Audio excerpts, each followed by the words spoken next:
Hello, welcome. Welcome to, hi, Maribel.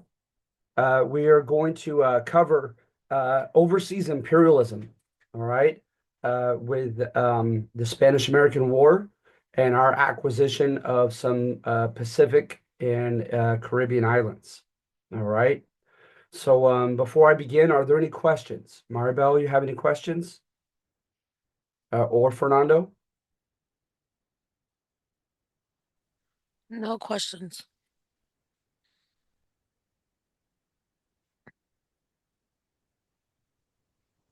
Maribel? Okay.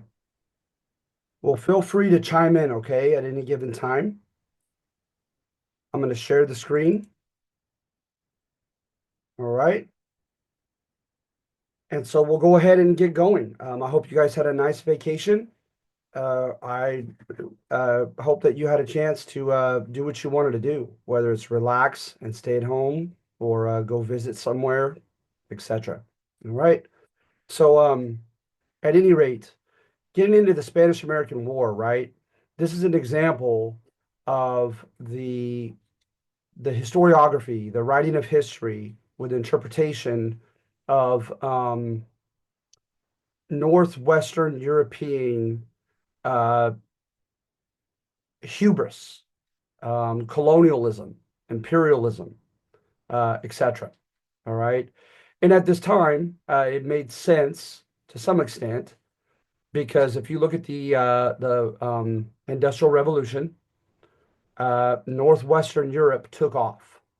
Okay, as far as gross national product, diversification, standard of living, average income, those types of barometers that we often use to see how, quote, modernized an economy is. Um, Technology, in particular military technology, all right?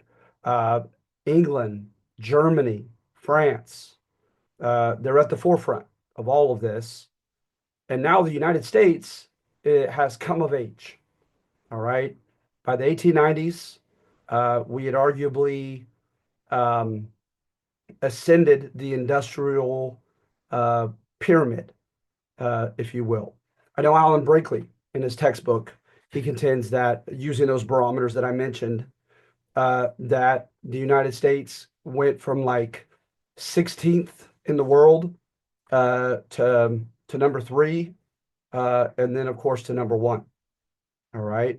So now we're joining this fraternity of these kind of waspy, um, North and Western European uh, dominant nations. So at any rate, um, I start with court history, as I often do, and then I move to revisionist and let you think for yourselves. All right. When you defend the United States, you cannot deny what we did. You can't deny the Spanish American War, the American acquisition of Puerto Rico, Guam, Cuba for 4 years, the Philippines. You can't deny that, right? You can't deny that we beat up on Spain in the spring and summer of 1898 in the Spanish American War and took much of their empire away. You can't argue against that. And you can't even argue that we did not extend our what we perceived in our worldview politically as our responsibilities, our prerogative regarding global geopolitics. Now, geopolitics to me, right, is dealing with contingency, and it is trying to look at the world, the map, as a chessboard, and you deal with the what ifs. You look at possible resources that you might be in dire need of. All right.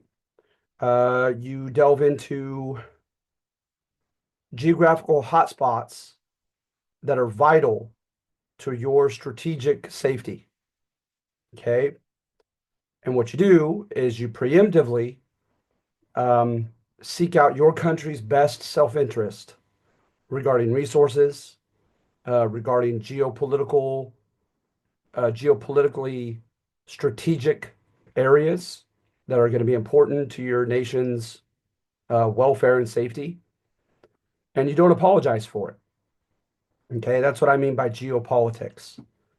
So you can't deny that, right? So number one, the best thing I feel like I can do from the books that I've read on this subject is to try to defend our motives and try to contend that we were genuinely our elected leaders, cabinet members, military leaders, that they were genuinely anxious about the future and genuinely felt a compulsion for, again, the welfare, the safety, and well-being of our country, to get more aggressive. The supposed necessity of becoming more aggressive. So that's the best way that I'm aware of in historiography, how people try to defend the U.S. and what we did aggressively overseas.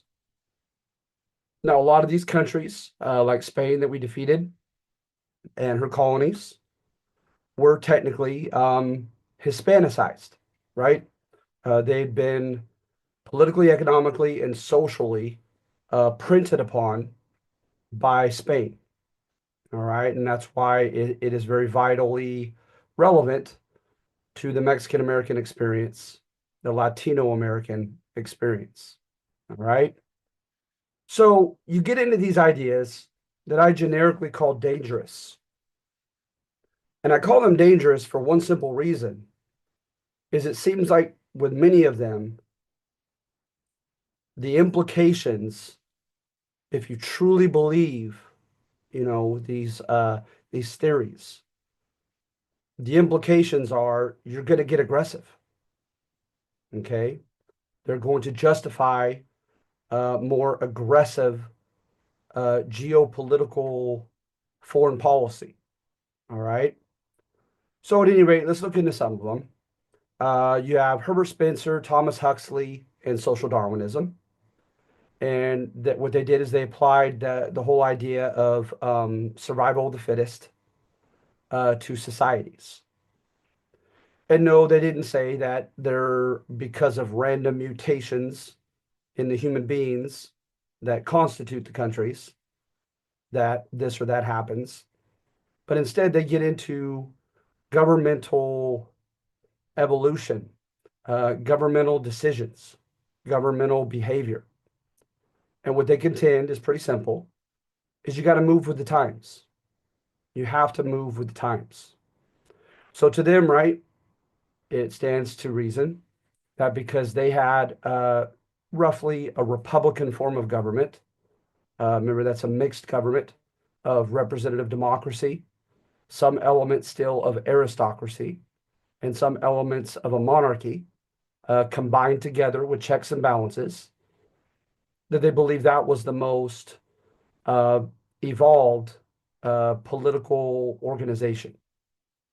Economically, they believe that capitalism was in line with human nature, in line with the natural laws of the universe regarding economics, human behavior, etc.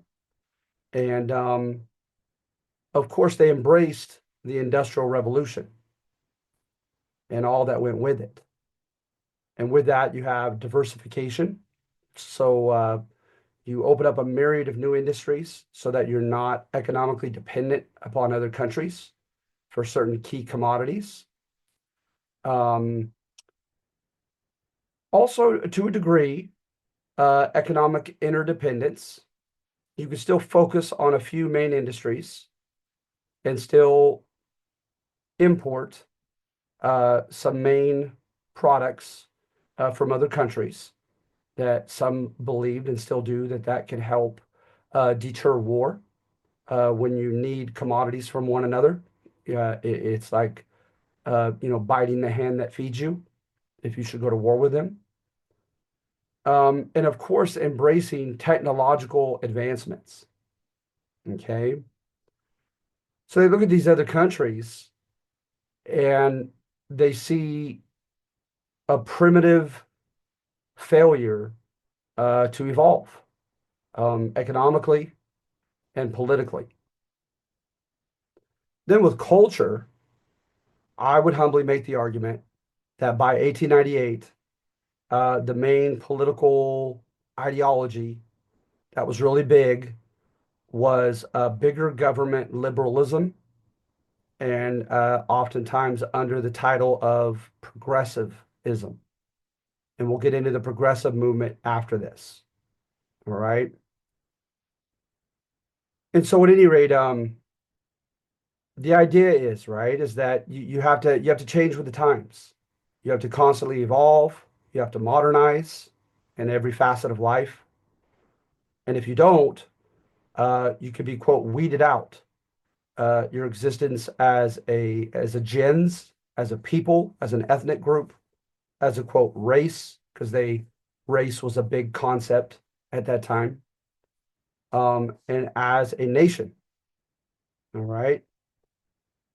So at any rate, along with that, you have people like Nietzsche, and Nietzsche contended, and there have been others who had theories that ran parallel with him on this theme, is that oftentimes empires go through the cycle where they have their hungry, humble beginnings.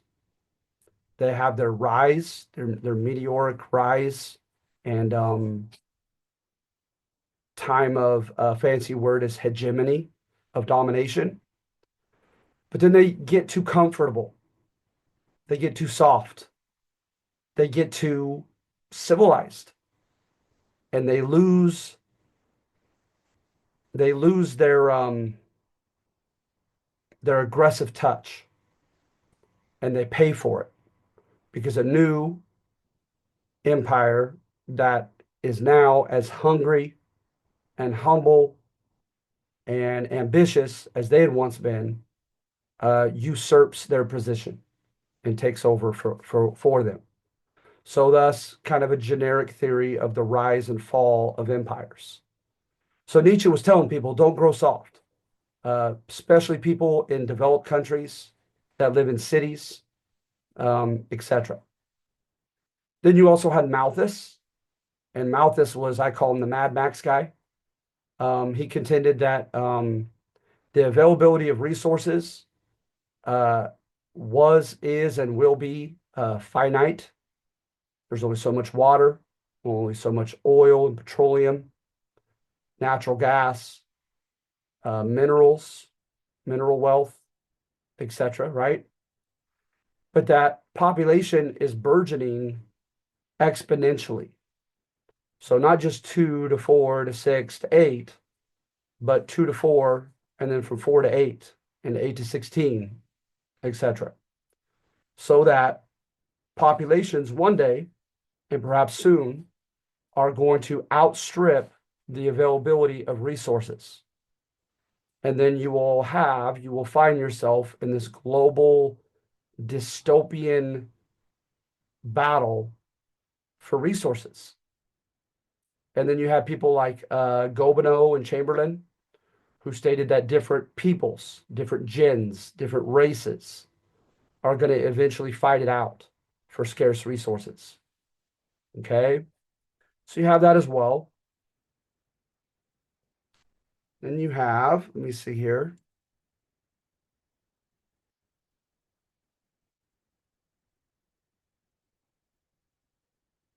Alfred Thayer Mahan. All right, when you look at American imperialism, I find it very interesting, right? That we have a Republican form of government. And when people do their historiography of Rome and other areas, they note the historical coincidence that when they had republics, they were not that imperialistic. They weren't so much of a bully over foreign countries. But when they came under the unilateral rule of a dictator, of an emperor, of a king, they were they're at the mercy of his whims. And with almost unlimited power, this kind of ties to the Scottish Enlightenment thinking that mankind, kind of like Lord of the Rings, cannot handle that much power. And he will almost inevitably, this autocratic ruler, desire more and more for himself and for the country. But here we see, right, that all the three major facets of a republic ended up arguably having a large contingent of them for war and for imperialism.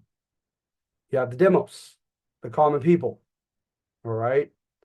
They're supposedly going to be won over by these intellectual ideas. Matter of fact, there's a guy named Stephen Kinzer who has a book called Overthrow, and he contends that in the 1890s, the United States experienced its most radical and abrupt change of public opinion up to that point. And that was from being isolationist to getting involved in global geopolitics. Okay, that the public was won over. So some of these people, right, are elected officials. Those in the House, uh, through Electoral College, the president, but some of them were not. So then you move beyond the people to the aristocracy, those who are not directly elected, and supposed to know better of what they're doing, according to our founding fathers, being more educated, but they still become imperialistic, these educated men. So the example I think of is the Senate. Still at this time, we had not had the amendment that called for the popular election of senators. So senators were chosen by the state legislators, which is one step removed from being popularly elected. And you had a lot of senators. Henry Cabot Lodge probably was the most visible publicly. James G. Blaine and others who very much adhered to these social Darwinism, Nietzsche, Malthus, Gobineau, these theories that were disseminating beyond academia to the masses. All right. You also have cabinet members who were handpicked and became imperialistic.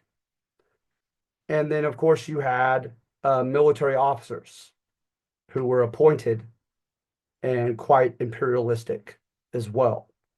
So when you have all three, the common citizens, their elected reps, and the unelected, quote, aristocracy, and their semi-elected monarch, all for imperialism, there's arguably no longer any stopping that train, okay, toward a more aggressive geopolitical policy, okay?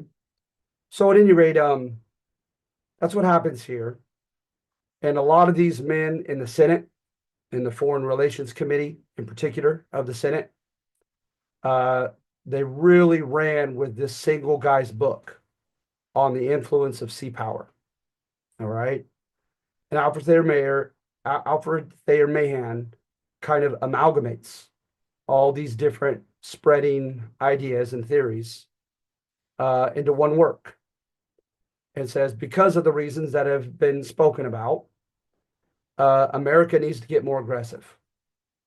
And he says, where the main focus of warfare and theater of warfare seems to be heading are on the open seas. After all, right? The world is shrinking.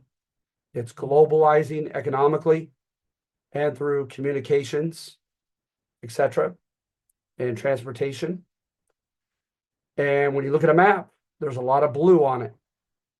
So hence, right, the battles, who's going to win is largely going to be determined by the Navy. So he says America needs to build a new Navy, a new steel Navy that's capable of crossing the entire Pacific Ocean. cross the Atlantic if need be, etc., right? We need to geopolitically take over and have access to strategic locations on the map. So we considered, right, for instance, the Caribbean like our front porch, the Pacific like our backyard. All right. And with the steam engine for ships, you needed to burn coal for the steam engine to work. So coal was like petroleum. It was like gas. So we needed to make sure that way out in the Pacific, we had access to coal for our ships to be restored. All right. In the Caribbean as well, etc. Then if we had to beat someone to the punch, we needed naval yards. We needed to be able to put naval yards in certain islands, in their harbors, in the Pacific, in the Caribbean, primarily. All right. And also, we needed allies. But the problem with this is, right, is with aggressive geopolitics, coercion is not an ethical qualm. You're not worried about being a nice guy. If you have to coerce small island nations into affording you a harbor for your navy, then you force them. If you have to force them into a contract to provide you and you only and your countrymen only coal, then you do it. Okay. And so now we're okay with a formalized practice of extortion, right? With these island nations that are smaller and weaker than we are militarily. So we got involved in the Samoan Islands, the Hawaiian Islands. We got involved in Central America, in the Caribbean. All right. And so our leaders seem to be following the advice of Alfred Thayer Mahan to become geopolitically more aggressive and, let's face it, more selfish nationally. Okay. So the ships that say USS and then they're named after states of the Union, those are examples, right, of this new steel navy. I can't remember what state name was the first famous one. I once knew it and it's eluding me right now. But at any rate, they have first strike capability. They're able to traverse entire oceans. They're heavily armed, etc. All right. So our unelected leaders or our senators who were kind of indirectly elected, they ran with these ideas. And they were in positions of power to make decisions that were based upon those ideas. All right. And then if the public didn't like that, they could theoretically unelect them from the House, and the elected state legislators could unelect them from the Senate. All right. And of course, we could elect a new president if the public were not on board. But according to Stephen Kinzer, according to a very good book on the Spanish American War called Empire by Default by Ivan Musicant, American public opinion was absolutely on board with this new geopolitical aggressive attitude and stance that we embraced at this time. All right. Then also what's interesting is at this time, we had a few occasions occur that may have convinced our elected leaders and our unelected leaders of the alleged truthfulness of these beliefs that made us look weak, that made the world look dangerous, and made us feel vulnerable. All right. So one was England on the Mosquito Coast of Nicaragua. Our Secretary of State cited the Monroe Doctrine, told England to get out of the Americas. And Ambassador Rice from England pretty much laughed in our face and said that England and the rest of Europe did not recognize the Monroe Doctrine that told Europe to stay out of the Americas, and that we didn't have the muscle to back it up. All right.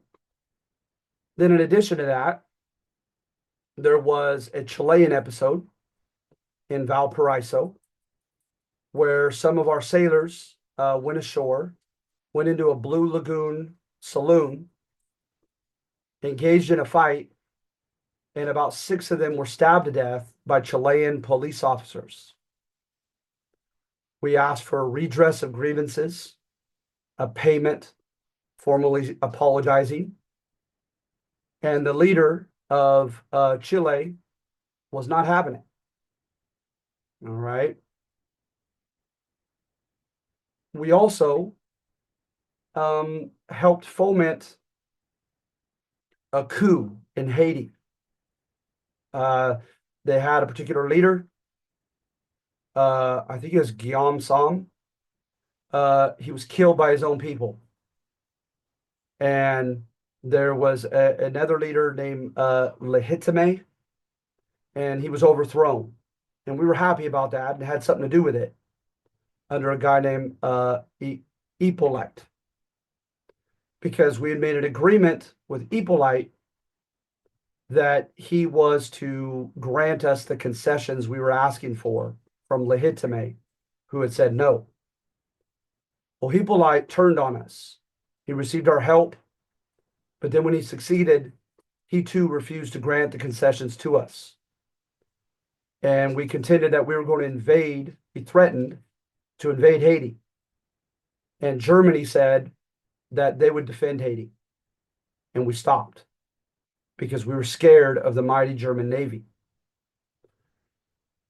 We almost went to war with Germany over the Samoan Islands. And again, it was widely contended that it was a good thing we didn't, because we were not yet strong enough to contend with the German Navy. And then also you had the Itata incident, whereby some dual national Americans and Cuban nationals, when Cuba was fighting for its independence from Spain in the 1870s, that they were sending arms to the Cuban rebels in the Itata. They were caught red-handed, and they began to summarily execute them right there on the water. And our president tried to threaten Spain, and Spain wasn't having it.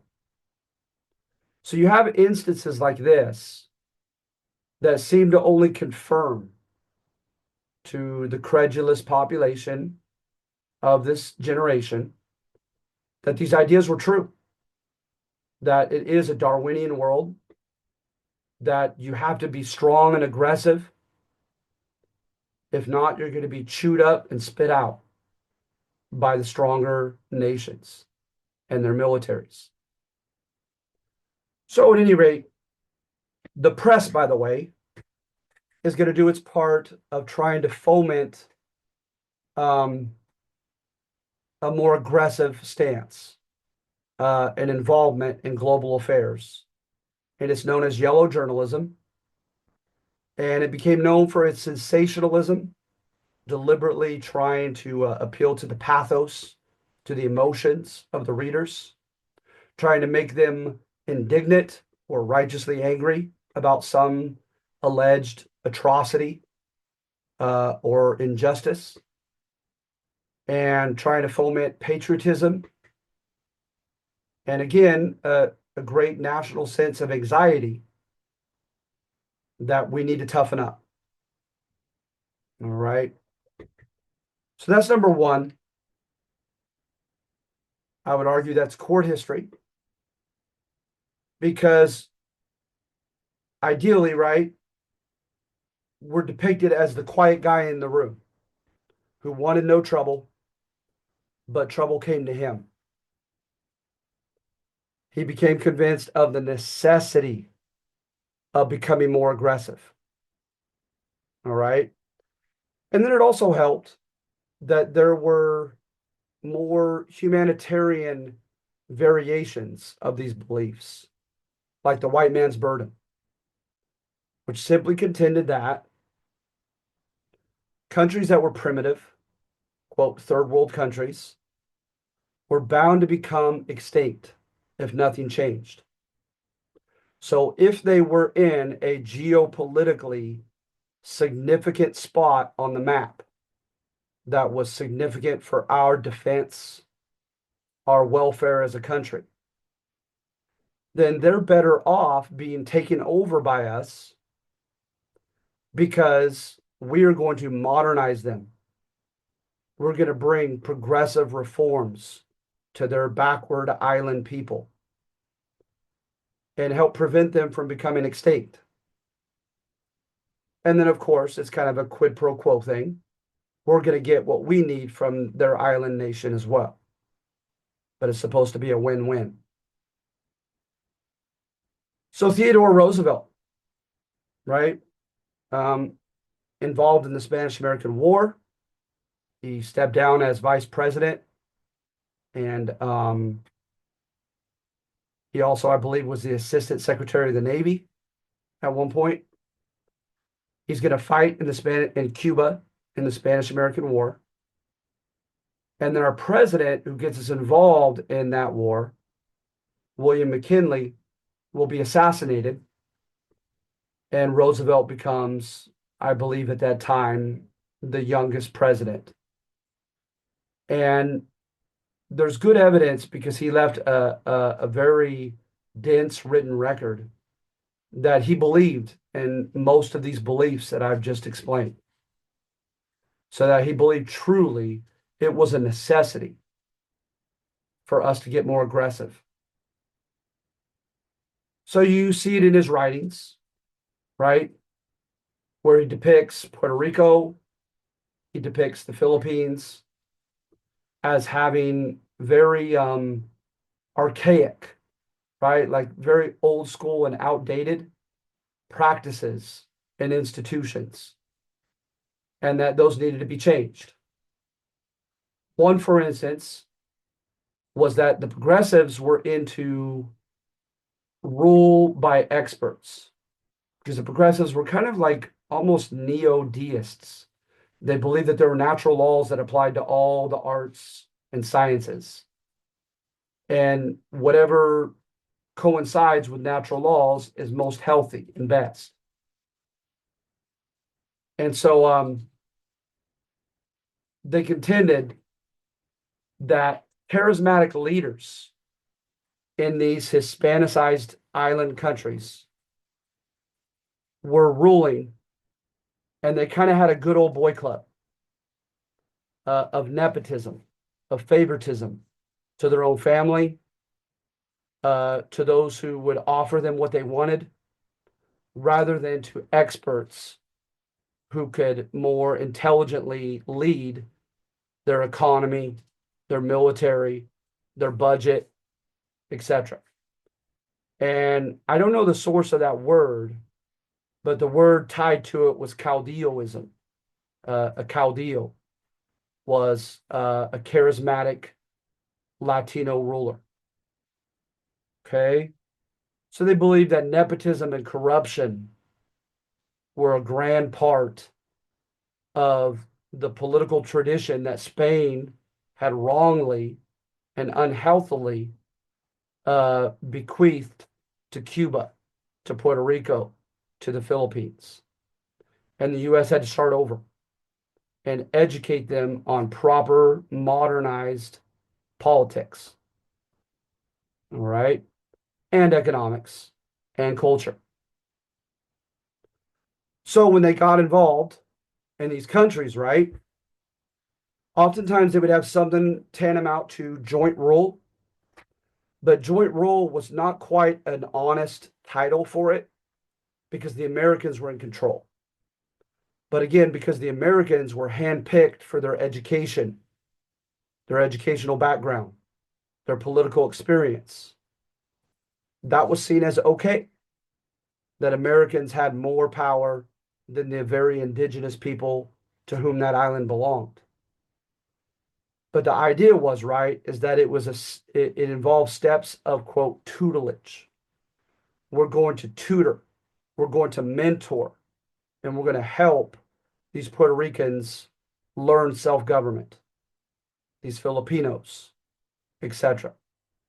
So we'll grant them some concessions, some liberties, some democratic opportunities to participate in their own government, but we're going to always hold on to that veto power over them because they're not ready yet, right? To swim, metaphorically, or to fly. So at any rate, he also issued a corollary or amendment or addition to the Monroe Doctrine, and this was aimed toward the Latin Americans rather than to the aggressive colonizers from Europe. And it stated that when you are politically unstable and when you are economically irresponsible, you invite the European wolves to your doorstep. So therefore, when you are behaving in either manner, politically, chaotically, economically irresponsibly, the US, somewhat as a global policeman, is going to intervene in your country, is going to make things right. And then, of course, the idea was the US will leave when your house is in order. All right. That was known as the corollary to the Monroe Doctrine. And it didn't take long. And there was a coup against a Cuban ruler. We got involved. We declared that there were to be elections. And we did eventually leave. Okay. But it didn't look good that we subdued a political rebellion that demographically involved a leader and a large constituency of Black Cubans under a guy named Evaristo Estaños. So it looked as if we were not being impartial in Cuba, but we were defending a corrupt and hated leader of Cuba known as Juan Estrada Palma. So at any rate, we did the same thing in the Dominican Republic and in Haiti. We came in when there was chaos. We provided for a set of elections. We stayed there for a few years, and we did eventually leave. So you see, there was a little bit element to this kind of paternalism, that we're like a father figure teaching the proper way to live to these quote backward people. All right. And sometimes political cartoons say more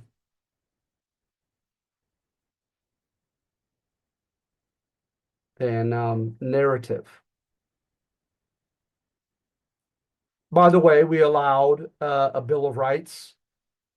We allowed political parties, even political parties that wanted to kick us out and have independence for their own people. We allowed peaceful protest to an extent. All right. And we oversaw elections. We paid millions of dollars for public school systems. In the Philippines, they were known as the Thomasites because the USS Thomas came in with Ivy League educators from America to help lead this educational program in the Philippines. All right. We helped infrastructure, railroads and roads and canals, etc. We helped with sanitation. separation of sewage and running water, as well as inoculation, all right, which helped infant and child mortality rates to go down. So we did invest in these islands, and we did seemingly perform some altruistic acts to get them, in our mind, to modernize. However, we kept control. Look at this euphemism we used here. Guardianship. We were still the guardians, looking over them with veto power over them. All right. But we were supposedly putting them on a timetable for which eventually they could become independent.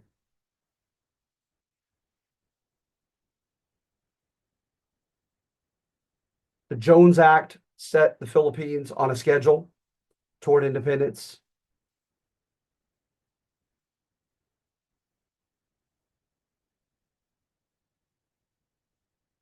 However, as far as full citizenship rights, we did not afford them to the Filipinos and to the Puerto Ricans and to the Cubans in the 4 years we were there. They were known as the insular cases.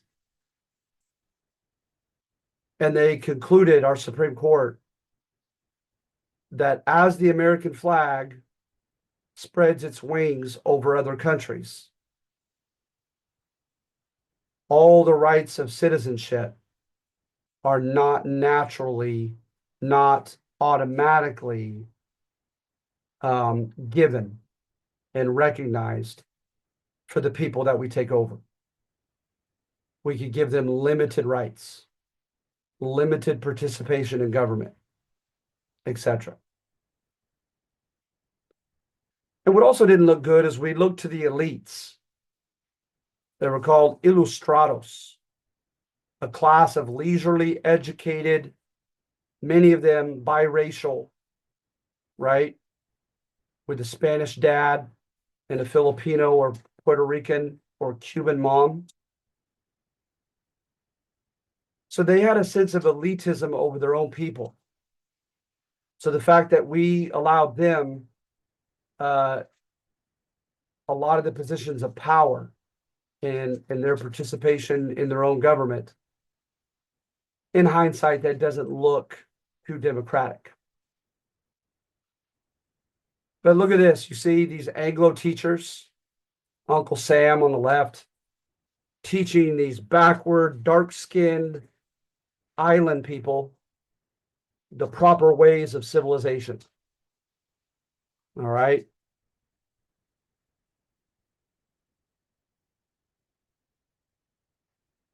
Number two is also court history. It shows how we had two presidents consecutively who were very, very hesitant to get sucked into war with Spain and to get involved in geopolitics.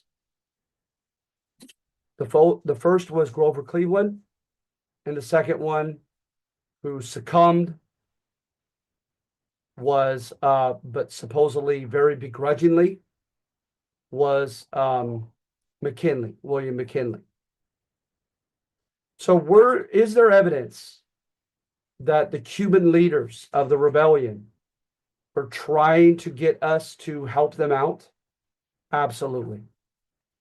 You had the meeting at El Galeon, whereby they contended that there were so many American Cuban nationals, dual nationals in Cuba, that if their property were at stake, we could technically cite the 5th and 14th Amendments, whereby the federal government is to protect the lives, liberty, and property of its citizens.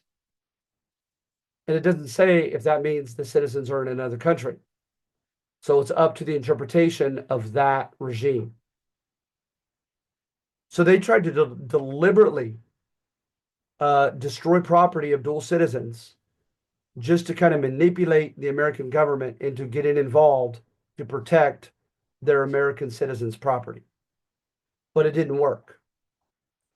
They also had juntas or committees, And some of the juntas reached out to Florida and New York, where you had a decent number of Cubans and Puerto Ricans, immigrants, to try to gain American awareness of the Free Cuba cause, Cuba Libre, and to try to enlist American help, whether it be in the form of economic donations, whether it be in the form of applying pressure to our elected reps to do something to help the Cuban rebels, or whether it be in the form of volunteering as mercenary fighters down in Cuba. All right. So we do have evidence of that. It's interesting to me, though, however, when you look at Jose Marti, he was kind of the Jefferson of Cuba. Jose Marti, when he lived for a while in New York, he changed his mind. He became disillusioned with the U.S. and no longer wanted our help. And for one of several reasons, is he didn't trust that we would leave once we helped them and kick the Spanish out, that we would refuse to leave. The same can be said in the Philippines with the Katipunan organization. Stop. With the Katipunan organization, they were the free, independent Filipino organization led by Emilio Aguinaldo. And Aguinaldo did not trust the U.S. to come and help the Filipinos against the Spaniards for that very reason alone, that he was afraid we would not leave once we helped them. But nevertheless, was there pressure put upon our elected presidents to help the Cuban cause out? Absolutely. Yellow journalism did its part. Valeriano Weyler became known as the Butcher. His policy of reconcentración, reconcentration policy, basically putting the Cuban people in concentration camps.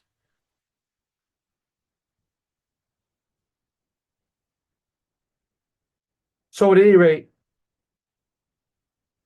Grover Cleveland refused to take the bait. And for a while, so did McKinley. So let's get into McKinley. All right. And this is interesting to me, is according to Hoganson, an historian, there was a spirit of the age, a zeitgeist. All right. And that spirit of the age was so enveloped by social Darwinism that very central to that spirit of the age was a tendency toward machismo. You always had to, if you were an elected rep, there was great pressure upon you to look masculine, to look strong, to look capable. Okay. So then there was the De Lome letter. And this Spanish bureaucrat is writing to another Spaniard. And he says, I don't think we need to worry about American intervention to help the Cubans because the American president doesn't seem to have much of a backbone and many principles that he stands on. He's kind of weak and he's kind of amorphous, without shape. He doesn't really stand for anything. Well, the press got a hold of this letter and stated, right, that the Spanish government was calling out our president as a coward. Did he do anything about it? According to Ivan Musikin's book, Empire by Default, he did not.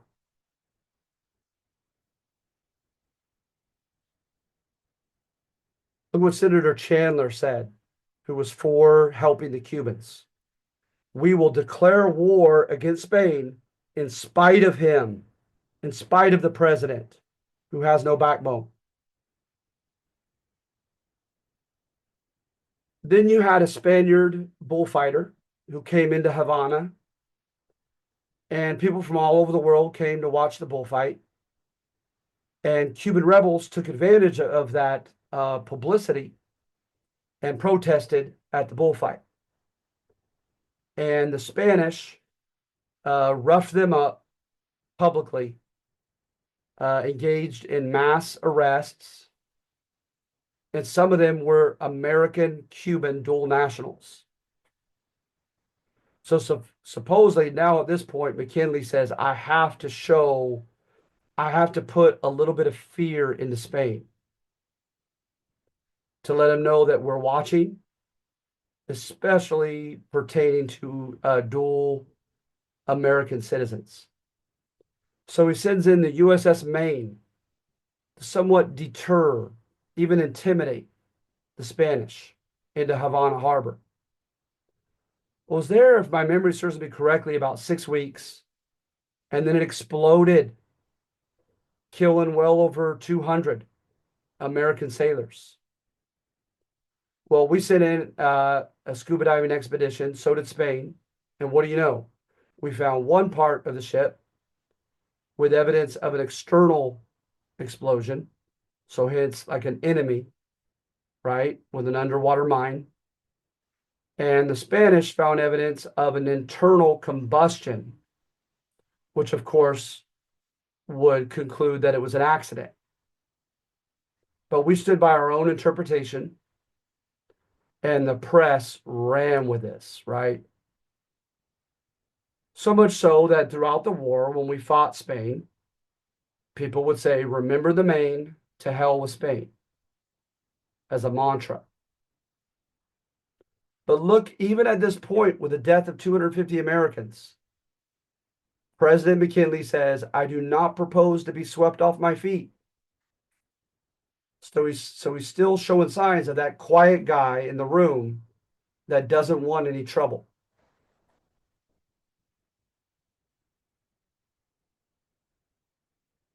But what gets us involved in the Spanish-American War is he issues an ultimatum. He gives Spain so long to either squash the Cuban rebellion or to come to terms with the Cuban leaders. And Spain fails to do this. So because of her failure to live up to our ultimatum, that was the official reason for which McKinley supposedly begrudgingly asked Congress to declare war against Spain and to help Cuba.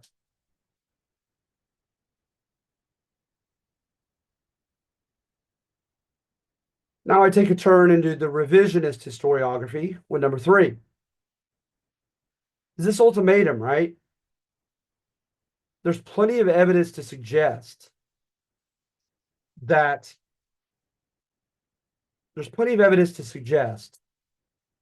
McKinley was well aware that Spain could and would not live up to this ultimatum. Remember, from 1875 to 78, the Cubans fought and the Spaniards kind of squashed it. Now it's from 1895 to 1898 again, another Cuban attempt at independence. And so if the Spaniards cannot squash the movement in 3 years, how are they supposed to do it in 3 months? McKinley should have known they couldn't do that. Then the second alternative, coming to terms with the Cuban rebels. The Cuban rebels said they would not accept anything short of complete independence. When you look at Spain,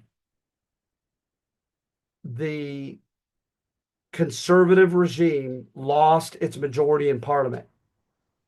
And now you have a guy named Prajedes Sagasta and the liberals as the prime minister and majority party in parliament. They offered autonomy decrees to their islands, whereby I've heard it has been likened to the state of Canada under Great Britain. Much autonomy over their own domestic issues, but their foreign policy and other major facets to government are still run by their imperial boss. All right. And what's interesting is the Puerto Rican rebel leaders accepted these autonomy decrees. They accepted this compromise with Mother Spain. Yet we sent troops into Puerto Rico to help, quote, liberate them when they never asked for our help, when they came to terms with Spain. So why would we do that? Right? And the same thing with the Philippines. Emilio Aguinaldo wanted a promise from the federal government of the US that we would not stay at the end of the war in the Philippines. A guy named E. Spencer Pratt and a guy named Dewey, the first one, the ambassador, the second one, leader of the Navy, gave verbal promises to Aguinaldo that we would leave, but they would not put it down in writing. And of course, nothing from the president himself promising such. And guess what? We sent our Navy and our Army to the Philippines to help the Filipino rebellion as well, when we had not even been asked to do so. All right.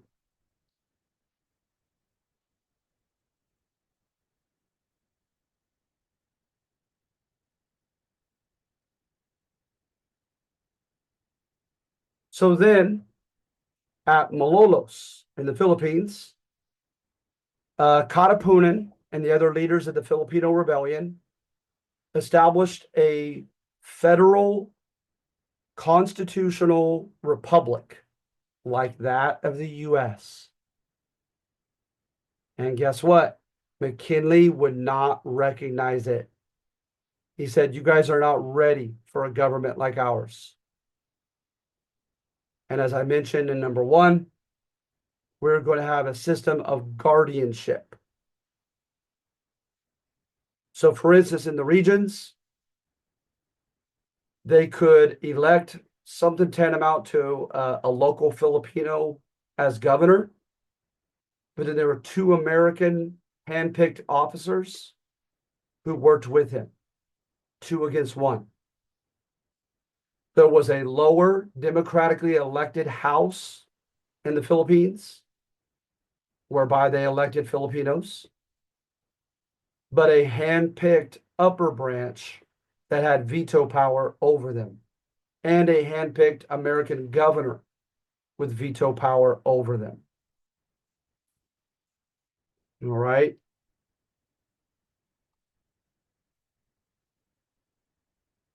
So, almost evident in that picture right there of McKinley, this guy was an enigma. It was a puzzle. Who was this guy really? Because when all was said and done, it looked as if he was looking for excuses to send American troops into these island nations and keep them there for quite some time. So was he secretly, closetly an imperialist? Was he, as some people say, a plutocratic leader in the pocket of rich corporations that stood to profit from these islands?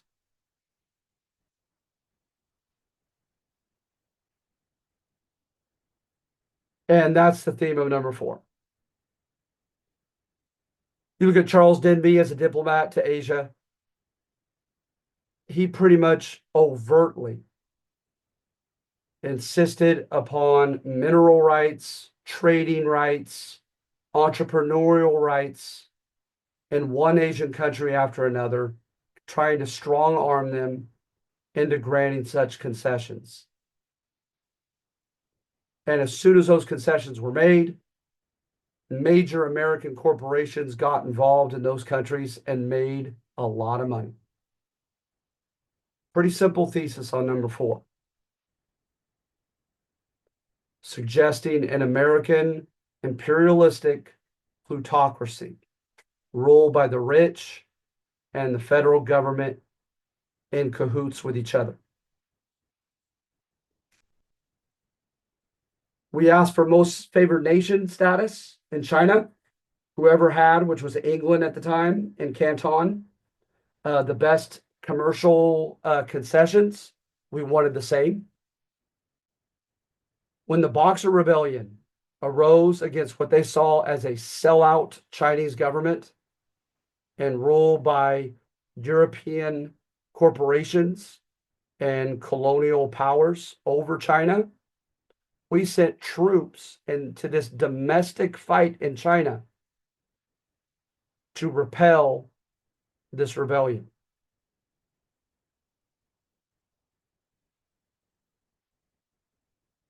So, you know, Mark Twain, other intellectuals, they noted the ironies here, right?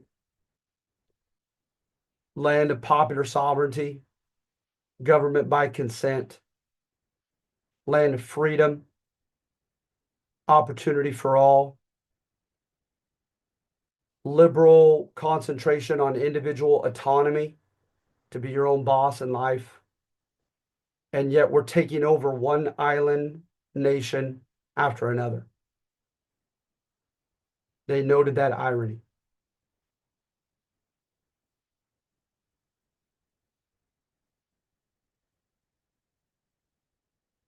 And then we seem to give a green light to the filibusters. Filibusters were like land pirates who developed their own private armies to try to enrich themselves and gain power in, quote, third world countries as American citizens. I don't have time to get into the details, and it's been too many years since I've studied the specifics anyway. But if you wanted to look up a guy named Walker, um, what was his first name? Walker. At any rate, this Walker gentleman, and I might have his full name in here somewhere. He literally took over Nicaragua. William Walker. Samuel Zemurray, the Banana Man, and his Banana Corporation gained so much land in Honduras, had loans out to so many political officials that he became known as like almost a mafia boss of Honduras, which became known as the Banana Republic. Standard Fruit basically bought most of the fertile land in Guatemala and a few other countries in Central America as well. And from that economic domination came political influence. And the US did nothing to stop this from happening. Cornelius Vanderbilt in Panama. And the list goes on. So what happens, right, is that we not only were okay with this filibustering, but on occasion, when the Latin American leaders and armed forces tried to fight back against these American filibusters and adventurers and mercenary fighters, then suddenly we'd have a president declare the Fifth and 14th Amendment responsibility of the federal government to protect its citizens' lives, liberty, and property. In the Diamante episode, you had Leonard Croce, and I can't recall the second American's name, as mercenary fighters in Nicaragua. They tried to blow up a ship with Nicaraguans, their navy, their sailors. They were caught red-handed and they were ordered to be executed. Okay. Our president William Howard Taft threatened the leader of the country and says, "Don't you touch them." He had them nevertheless executed, after which he received a telegram message from the US president telling him to step down from power or else American Marines were coming. And he stepped down. And I should have that somewhere to recall the name of that gentleman.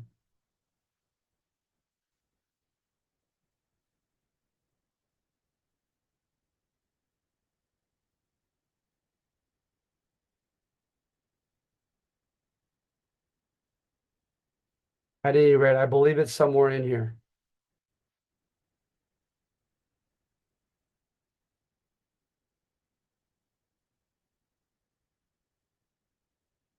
Look at what Manuel Quezon in the Philippines complained. It is the firm belief of the Filipinos that the ownership of large tracts of land by foreigners constitutes a menace to the independence, both political and economical, of the archipelago known as the Philippines.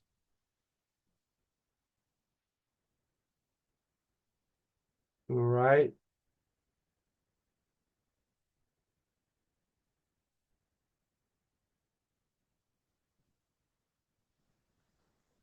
And by the way, this leader who I'm failing to recall his name at the moment, but I believe is somewhere in this section. He was trying to have a rival Isthmian canal built to rival that one that was created by Americans in Panama. So one more reason for which they think there were ulterior motives, that it was about power to get this guy to step down.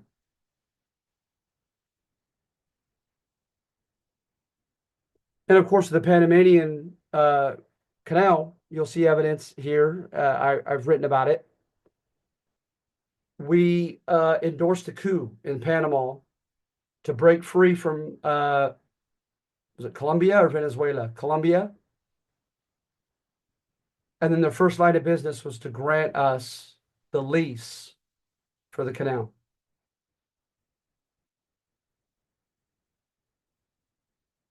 So is our federal government doing its bidding at the behest of big business?